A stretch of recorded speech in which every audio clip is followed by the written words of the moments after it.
90 రోజుల కోర్సు పూర్తి చేస్తే చాలు 100% ప్లేస్మెంట్ సపోర్ట్ తో సాఫ్ట్వేర్ జాబ్ మీ సొంతం. వెంటనే కోడ్ జ్ఞాన్ డెస్టినేషన్ ని సంప్రదించండి. నమస్కారం సార్. నమస్తే. ఇప్పుడున్న ప్రజెంట్ సిచ్యువేషన్ గురించి మనం మాట్లాడుకుంటే ఎస్పెషల్లీ అందరూ అని చెప్పలేను, కానీ కొంతమంది అబ్బాయిల మైండ్ సెట్ ఎలా ఉంది అంటే, ఒక అమ్మాయి కనిపిస్తే ఆ అమ్మాయిని మెంటల్గా, ఫిజికల్గా, ప్రొఫెషనల్గా, పర్సనల్గా అన్ని రకాలుగా మనం వాడుకోవచ్చు, కానీ పెళ్లి మాత్రం మనం చేసుకోవద్దు అన్న మైండ్ సెట్ లోకి వెళ్ళిపోయారు సార్. అంటే అది ఇప్పుడున్న సమాజానికి అది కరెక్ట్ అంటారా లేదా రాంగా? అయితే అలాంటి వాళ్ళ ట్రాప్ లో అమ్మాయిలు పడకుండా ఉండడానికి ఎలాంటి జాగ్రత్తలు పాటించాలి సార్? అసలు వాళ్ళ క్యారెక్టరిస్టిక్స్ ఎలా ఉంటాయి?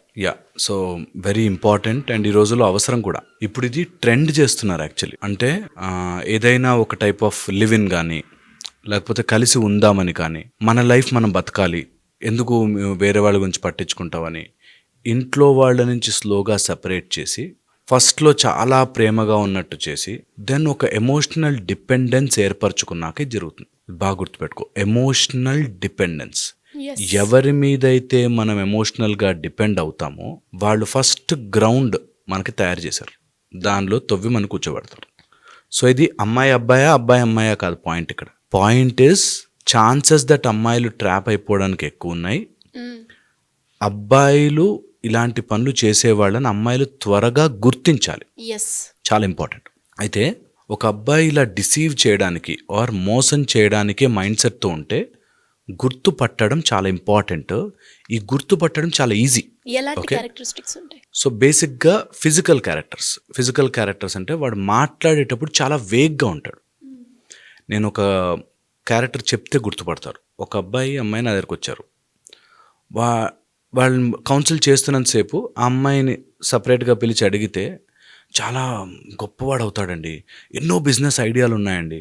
ఏం ఐడియాలు అంటే అవన్నీ మాతో చెప్పరు, కానీ గొప్ప బిజినెస్ ఐడియాలు ఉన్నాయండి. వెరీ వేగ్ సిచ్యువేషన్లో కూర్చోబెడతారు.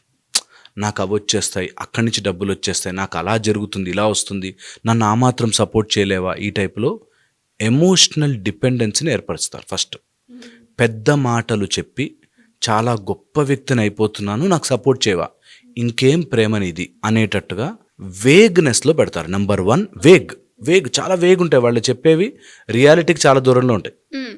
నా దగ్గరకు వచ్చిన అబ్బాయి ఒక చిప్ కనిపెడతాడంట. ఆ చిప్తో బ్రెయిన్లో ఉన్న వాళ్ళందరి ప్రాబ్లమ్స్ సాల్వ్ అయిపోతాయంట. అండ్ ఎలాంటి డౌట్లు వచ్చినా సాల్వ్ చేసేస్తాడంట, వాడు కనిపెడతాడంట.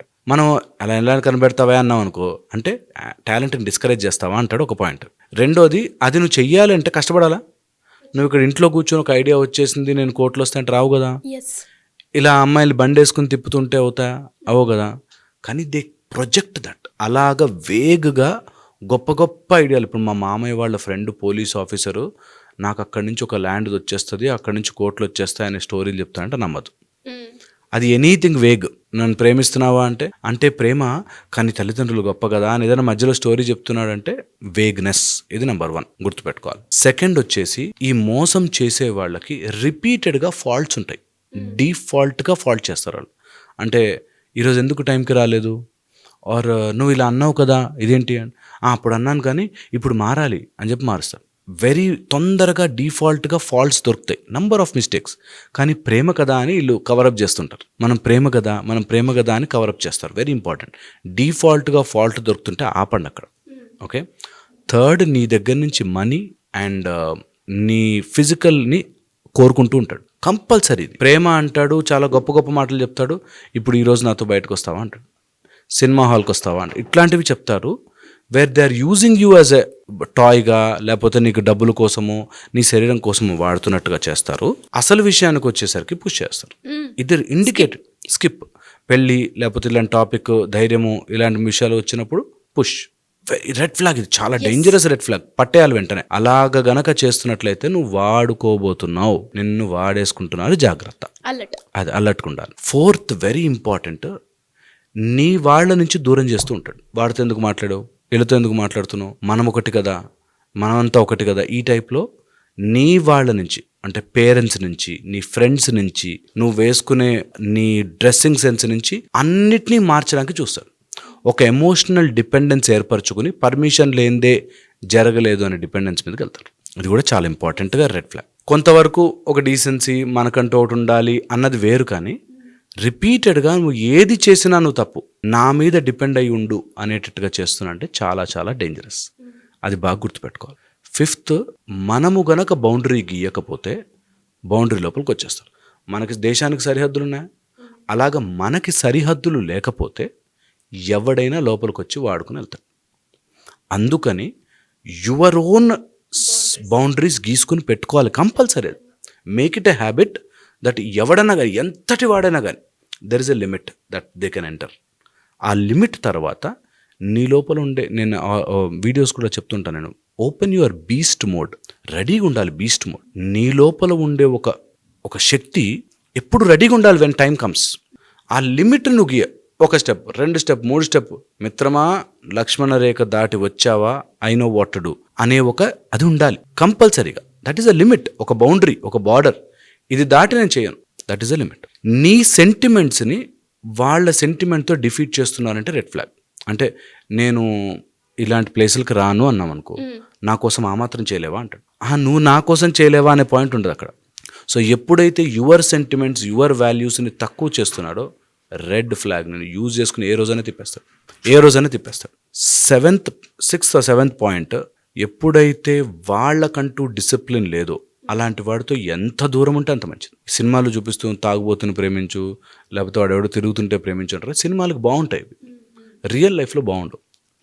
సో ఎవరికైతే డిసిప్లిన్ లేదో వాడికంటూ ఒక ఫైనాన్షియల్ డిసిప్లిన్, ఫిజికల్ డిసిప్లిన్, ఒక స్ట్రెంగ్త్, ఒక ఫోర్స్ లేదో, హీఈస్ నాట్ మ్యాస్కులైన్. అలాంటి అబ్బాయిలకు దూరంగా ఉండాలి. స్ట్రెంగ్త్ మెయింటైన్ చేసుకుని, ఫిజికల్ డిసిప్లిన్ మెయింటైన్ చేసుకుని, వాడు అన్న మాట మీద నిలబడేవాడిని ఎంతనా ప్రేమించవచ్చు. అన్న మాట మీద నిలబడలేని వాడు, లేకపోతే ఫర్ హిజ్ లెవెల్లో ఒక గోల్ కానీ, ఒక ఎయిమ్ కానీ, ఒక పర్పస్ కానీ లేకుండా ఉన్నవాడిని నమ్మలేం. ఓకే, ఎయిమ్, గోలు పెట్టుకోవడం చాలా ఇష్టం కాదు. నాకు సింగర్ అవ్వాలని ఇష్టం అండి, ఇష్టం అందరికీ ఉంటుంది. దానికోసం నువ్వు ఎంత దీక్ష చేస్తున్నావు, ఎంత కఠోరంగా ప్రయత్నం చేస్తున్నావు, అలాంటి వాడికి సపోర్ట్ చేయొచ్చు. అంతేగాని ఇష్టాలను, అంటే వాడు ఛాన్స్ ఇయ్యడు, వెళ్ళినా కానీ అవ్వలేదు అని కారణాలు చెప్తున్నాడంటే is not trying properly. So అలాంటి వాళ్ళతో కూడా బీ అనే 1 హ్యాండ్ డిస్టెన్స్. ఇందులో చాలామంది ఎమోషనల్గా బ్లాక్మెయిల్ చేసి, నువ్వు నాతో ఇన్ని రోజులు తిరిగినావు కదా, నువ్వు నన్ను ఎట్లా వదిలిపోతావు అని కాళ్ళ మీద పడుండు అన్నట్టుగా ఉంటారు. సో ఇది వెరీ ఇంపార్టెంట్. అలాంటప్పుడు ఈగోకి పోయో, లేకపోతే జాలికి పోయో, అయ్యో అని పోయో ఇంకా ఇరుక్కుపోతారు. So boundary. అందుకే నువ్వు నన్ను చెడ్డ అయినా అనుకో, నేను ఇలా పెరిగాను, నాకు లిమిట్ ఉంది, నా తల్లిదండ్రులు నాకు వచ్చిన వాల్యూస్ ఒకటి ఉన్నాయి, వాటిని నేను సస్టైన్ చేసుకుంటాను ఎట్టి పరిస్థితుల్లో. అదే మిమ్మల్ని రక్షిస్తుంది. మనకి ఎప్పుడో చెప్తారు, ధర్మో రక్షతి రక్షిత అని. ధర్మం అంటే మనకి ఎన్ని రకాలుగా తెలుసా? స్వధర్మం. అమ్మాయి అయితే అమ్మాయికి ఒక ధర్మం, ఆపద్ధర్మం. మనం ఊపిరి తీసుకోవడానికి ఊపిరికి ఒక ధర్మం. ప్రతి దానికి, ప్రతి సిచ్యువేషన్లో, ప్రతి చోట ఒక ధర్మం ఉంటుంది. ఆ ధర్మాన్ని దాటి పక్కకు పోవద్దు. ఎప్పుడు ఇంపార్టెంట్. స్వధర్మం అంత ఇంపార్టెంట్. నాకంటూ ఒక ధర్మం ఉంది, అందులో ఉండి తీరుతాను. Okay, and very important point ఇది. స్పిరిచువల్ ప్రాసెస్ని ఆపుతారు, ఇది గుర్తుపెట్టుకోవాలి. నీకంటూ ఒక స్పిరిచువల్ ప్యాటర్న్ ఉన్నప్పుడు దాన్ని ఎవ్వరూ బ్రేక్ చేయకూడదు. అలా బ్రేక్ చేస్తున్నాడు అంటే they are trapping you. Because at least spiritual god place is your own personal connection. దేవుడికి నీ ఓన్ కనెక్షన్, ఎవ్వరు మధ్యవర్తులు లేరు. అలాంటి కనెక్షన్ ఎవరు? నువ్వు అలా చేయకు, ఇలా చేయి, ఇలా చేయకు, అలా చేయి. ఒక కపుల్ తెలుసు నాకు, హస్బెండ్ ఈజ్ అ డివోట్ భక్తుడు, ఆ అమ్మాయి నాస్తికురాలు. 24 hours వాడు చేసేది ఏదైనా సరే వాడిని కన్వర్ట్ చేయాలనో, లేకపోతే నువ్వు నమ్మద్దు దేవుడిని అనే దాంట్లో ఉంటారు. విచ్ ఇస్ రాంగ్ కదా. అందుకని ఇవి రెడ్ ఫ్లాగ్స్. సో నిన్ను శారీరకంగా, మానసికంగా, లేకపోతే ఏదో పర్సనల్గా, ఫైనాన్షియల్గా, ప్రొఫెషనల్గా వాడుకుంటున్న వాళ్ళు నీకు క్లియర్గా తెలుస్తుంది వాడుతున్నారని. తెలియట్లేదు అంటే నువ్వు నిద్రపోతున్నావు. నీకంటూ ఒక బౌండరీ పెట్టుకోలేదు అని అర్థం. మీకంటూ మీరు ఒక బౌండరీ పెట్టుకోగలిగితే ఎవరు లోపలికి వచ్చినా తెలుస్తుంది. బౌండరీ లేకపోతే కష్టం. మీరు చెప్పిన ఈ 10 పాయింట్స్ ఏవైతే ఉన్నాయో సార్, ఎవరైతే ఈ సిచ్యువేషన్లో ఉంటారో వాళ్ళకి ఆల్రెడీ స్ట్రైక్ అయ్యే ఉంటుంది, ఎస్ ఈ పాయింట్లో నన్ను ఇలా చేశాడు అని. ఒక్కసారి అందులో వెళ్ళాక ఎమోషనల్ డిపెండెన్సీ అన్నారు, దాని నుంచి రావడం చాలా కష్టం. ఈ పాయింట్స్ గుర్తించినప్పుడు నేను ఎలా తప్పుకోవాలి, నేను మోసపోయానని అర్థమైంది నాకు, దాని నుంచి ఎలా బయటపడాలి? సో ఫస్ట్ థింగ్ వచ్చేసి, ఏదైనా అటాచ్మెంట్స్ని అడ్డు పెట్టుకుంటాం. అంటే అది కరెక్ట్ కాదు కదండి, నమ్మాక ఇంకా వెళ్ళాలి కదండి అని, which is only for society. నీ పర్సనల్ అబ్యూస్ జరుగుతోంది, డ్యామేజ్ జరుగుతోంది అంటే వెళ్ళాల్సిన అవసరం లేదు.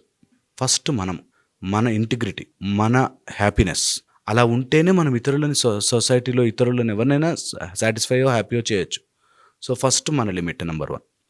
ఎలాంటి థియరీ అయినా నువ్వు బతుకున్నాకే, నువ్వు బాగున్నాకే. అందుకని ఏదో ఒక థియరీ అడ్డు పెట్టుకుని అంటే ఫ్యూచర్లో బాగుపడతాడేమో మారతాడేమో అని చెప్పి ఇంటింటికి తిరుగుతారు ఇలాంటి వాళ్ళు. నాకు తెలిసిన ఒక కపుల్, హస్బెండ్ తాగుతాడు విపరీతంగా, ఈమె అన్ని రకాల ప్రయత్నాలు డాక్టర్ల దగ్గరికి తిప్పడమే పని. వాడు 1% ఛాన్స్ కూడా తీసుకోవడతాను. నేను ట్రై చేస్తున్నా అండి అంటే పోనీ హెల్ప్ చేయొచ్చు, నువ్వు ఎటన్నా తిప్పు నేను తాగుతా.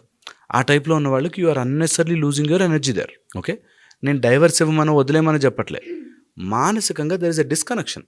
అన్నిటినీ మార్చేయాలని అనుకోకూడదు, దట్ డిస్కనెక్షన్ రావాలి. ఓకే, సెకండ్ వచ్చేసి టేక్ హెల్ప్. ఎప్పుడైనా ఇట్లాంటి ఎమోషనల్ ట్రామా జరిగినప్పుడు, లేకపోతే ఎమోషనల్గా ఎవరైనా డిపెండెన్సీ క్రియేట్ చేసి వాడుతున్నప్పుడు అందరున్నారు చుట్టుపక్కల, చెప్పాలి, మాట్లాడాలి, తేల్చుకోవాలి. పెద్ద తరహాగా ఎవరికైనా సపోర్ట్ తీసుకుని టాక్ టు దెమ్. లేకపోతే నీ షెల్లోకి నువ్వే వెళ్ళిపోయి చాలా ఇబ్బంది పడతారు. ఒక అమ్మాయి లవ్ మ్యారేజ్ చేసుకుని బయటకు వెళ్ళిపోయి తర్వాత వాడు ఎంత టార్చర్ పెట్టాడంటే అంత టార్చర్ పెట్టాడు.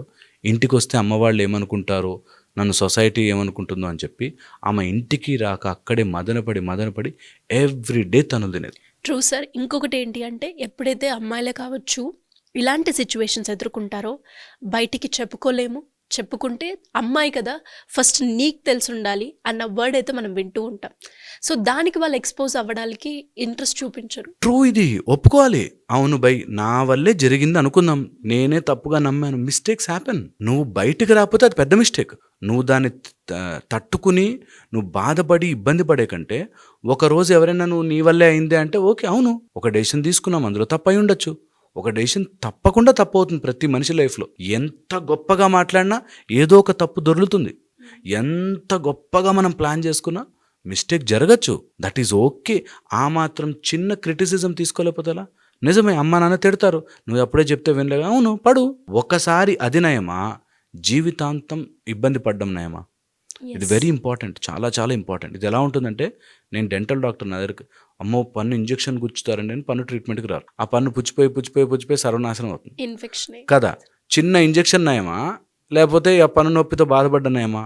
అలాగే జీవితంలో ప్రాబ్లం వచ్చినప్పుడు ఒక ఇంజెక్షన్, ఒక సర్జరీయో, ఒక ఇబ్బందో ఫేస్ చేసినట్టుగా ఫేస్ చేయాలంతే. అవును తప్పు చేశాను, తెలిసింది, ఇప్పుడు రియలైజ్ అయ్యానా, I'll come out. So what అంటారు, 4 మాటలు అనకుండా రామ్మ అని పిలుస్తారా? అంటారు, దట్స్ ఓకే. ఈ ధైర్యము లేకపోతేనే ఇరుక్కుపోతాం. ఆ ఎమోషనల్గా వీక్ ఉన్న వాళ్ళకి ఇది అవుతుంది. కొంతమందిని చూసాను, శివంగి లాంటి లేడీస్, అట్లాంటి వాడు దొరికితే ఆడుకుంటారు. అట్లా ధైర్యంగా ఉన్న వాళ్ళకి ప్రాబ్లం లేదు, వీక్గా ఉన్న వాళ్ళని పట్టుకుంటారు. ఓకే, అందుకని అలాంటి వాళ్ళ దగ్గర ఉన్నప్పుడు తొందరగా ఐడెంటిఫై చేయడం, ఆ ట్రామాని భరించలేకపోతే బయటకు వచ్చి రివీల్ చేయడం. ఇప్పుడు now psychotherapy is there, emotional therapies are there, doctors are helpful, police are helpful, విమెన్కి చాలా హెల్ప్ లైన్స్ ఉన్నాయి. సో హెల్ప్ తీసుకోవడానికి భయపడద్దు. ఓకే, చాలా ఇంపార్టెంట్. ఇలాంటి వాళ్ళు రాంగ్ సొసైటీ బ్యారియర్ పెట్టుకుంటారు.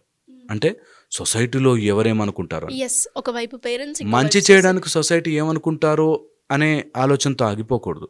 ఎప్పుడు కూడా చెడు చేయాలంటే సొసైటీ ఏమనుకుంటారని ఆలోచించాలి. నీ జీవితాన్ని నువ్వు బాగుపరుచుకుంటున్నావు అంటే సొసైటీ ఏమనుకుంటే నీకు how does it matter? Just doesn't matter. అందుకని సొసైటీని సాటిస్ఫై చేస్తూ రాంగ్ ఫిలాసఫీలో కూర్చోవద్దు. Okay, and 5th and important point, ఇది బాగా గుర్తుపెట్టుకోవాలి. ఎవరైనా ఎమోషనల్ డిపెండెన్సెస్ వాడుతుంటే డోంట్ గివ్ దట్ డిపెండెన్స్. అది పవర్లా పనిచేస్తుంది. వాడు నీ మీద అరుస్తున్నాడు నిన్ను ఇరిటేట్ చేయడానికి, బాధ పెట్టడానికి. బాధపడకు ఫస్ట్ థింగ్. సెకండ్, వాళ్ళు నిన్ను ఎమోషనల్లీ వాడుకోవాలని చూస్తున్నారు, వాడికి వాడే సోర్స్ అవ్వకు. రోజు డబ్బులు అడుగుతున్నారు, ఓ రోజు యూ టేక్ ఎ స్టాండ్. అంగదుడు పాదం పెట్టినట్టు పెట్టు, కదుపురా చూద్దామని. అలా గనక గట్టిగా ఉండగలిగితే ఎవ్వరు ఏం చేయలేరు. ఇట్ ఈస్ ఇంపార్టెంట్, ఎవ్వరు ఏం చేయలేరు. ఓకే, అలాగ మనము ఒక స్టాండ్ తీసుకుంటే, ఎమోషనల్ డిపెండెంట్ అయ్యాము, వాళ్ళు వాడుకున్నారు, వాళ్ళు ఫైనాన్షియల్గా ఎమోషనల్గా డ్రైన్ చేస్తారు, now you take a stand. సృష్టి మొత్తం మీకు పనిచేస్తుంది. ఇది వెరీ ఇంపార్టెంట్. నేను చెప్పినట్టుగా అంగదుడి పాదములాగా ఒక పాయింట్ తీసుకుని నించోండి, అక్కడ ఎవ్వరు కదపలేరు. ఇదంతా అయిపోయిన ప్రాసెస్లో, అంటే అమ్మాయి కూడా ఓవర్కమ్ అవ్వాలి, నేను అవ్వాలి అనే ప్రాసెస్లో ఎక్కడో ఒక తెలియని ఒక గిల్టీ ఫీలింగ్ ఉంటుంది సార్. నేను మోసపోయానే, అలా కాకుండా ఉంటే బాగుండు, నేను మోసపోయాను అన్న ఫీలింగ్ ఏదైతే ఉంటుందో సార్, ఆ ఫీలింగ్ నుంచి ఎలా బయటపడవచ్చు అంటారు? గిల్టీనెస్ చిచ్చి అసలు నేనెందుకు అంతలా ట్రాప్ అయిపోయాను అన్న ఫీలింగ్ వస్తూ ఉంటుంది. ఎలా బయటపడాలి సార్?